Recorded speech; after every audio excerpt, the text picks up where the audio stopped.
presentasi siapa tadi?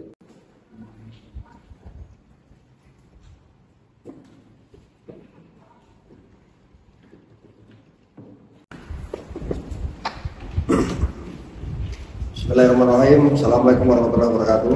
Salam swastiastu, namo buddhaya, salam kebajikan. Terima kasih kehadirannya teman-teman media yang hingga sampai sore ini masih setia menunggu kami untuk bisa kami sampaikan yang selama ini sudah ditunggu baik oleh masyarakat maupun teman-teman media. Pada hari ini Jumat tanggal 15 Desember tahun 2023, alhamdulillah kita bisa menyelesaikan dalam tahap penetapan tersangka atas nama IT dalam dugaan terkait dengan tindak pidana korupsi.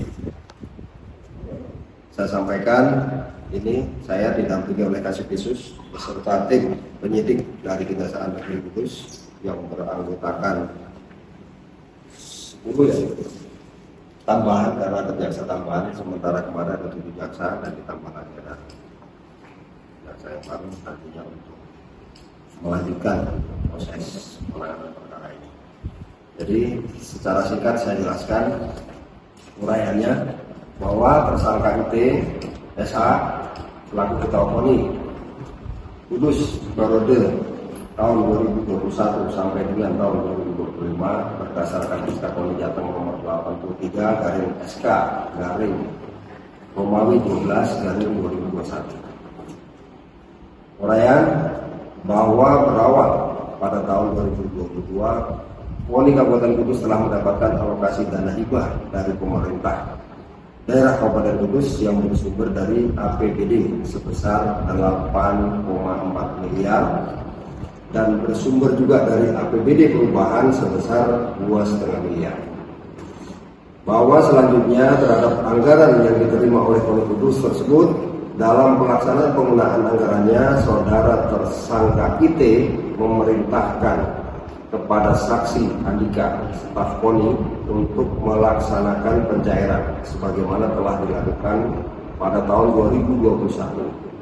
Namun ditolak oleh Bank Jateng karena saudara Andika tidak memiliki jabatan atau tidak sesuai dengan jabatannya karena bukan selaku bendahara.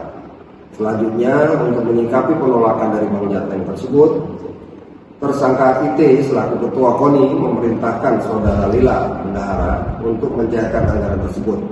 Namun selanjutnya saudara Lila mengetahui akan penggunaan uang dana hibah KONI tidak langsung didistribusikan sesuai dengan NPHD atau nota pemberian hibah.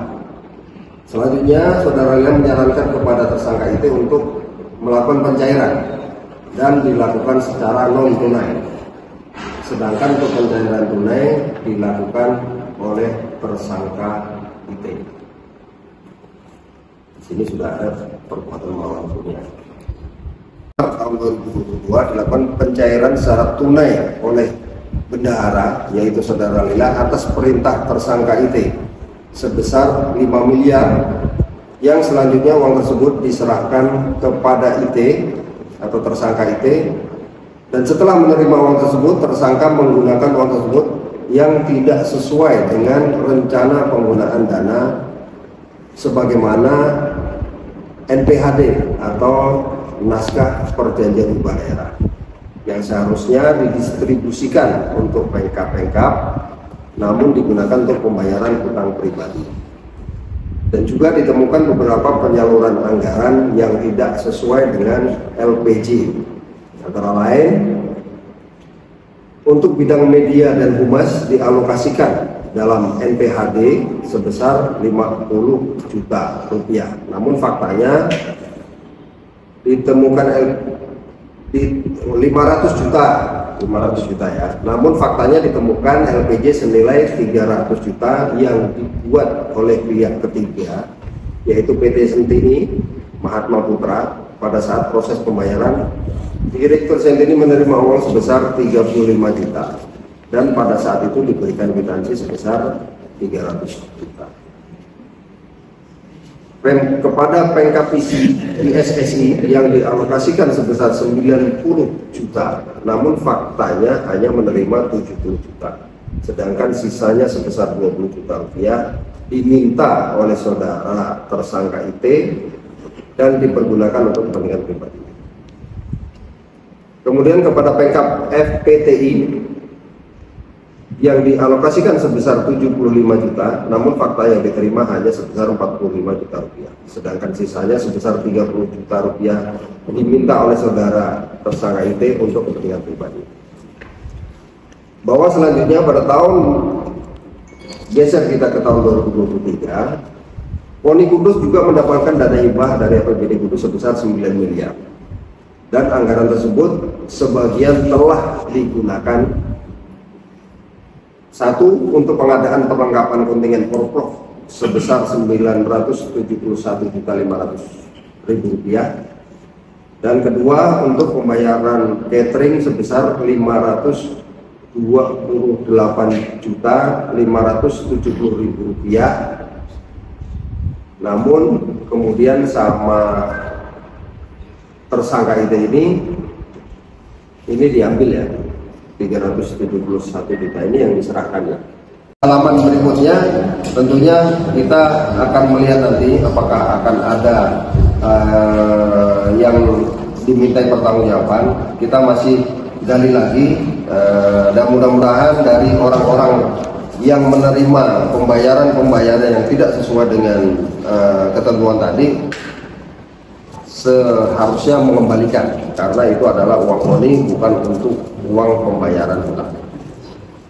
2 ayat 1 junto pasal 18 Undang-Undang Nomor 31 Tahun 99 sebagaimana diubah dan ditambah dengan Undang-Undang Nomor 20 Tahun 2001 tentang perubahan atas Undang-Undang Nomor 31 Tahun 99 tentang pemberantasan tindak pidana korupsi, dengan ancaman pidana penjara minimal 4 tahun dan maksimal 20 tahun, dan denda minimal 200 juta rupiah, maksimal 1 miliar.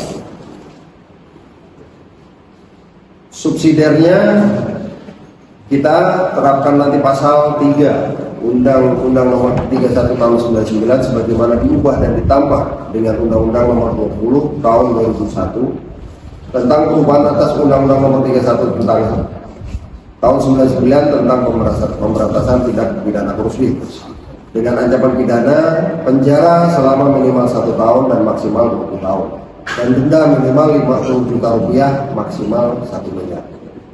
Bila perfect, Assalamualaikum warahmatullahi wabarakatuh.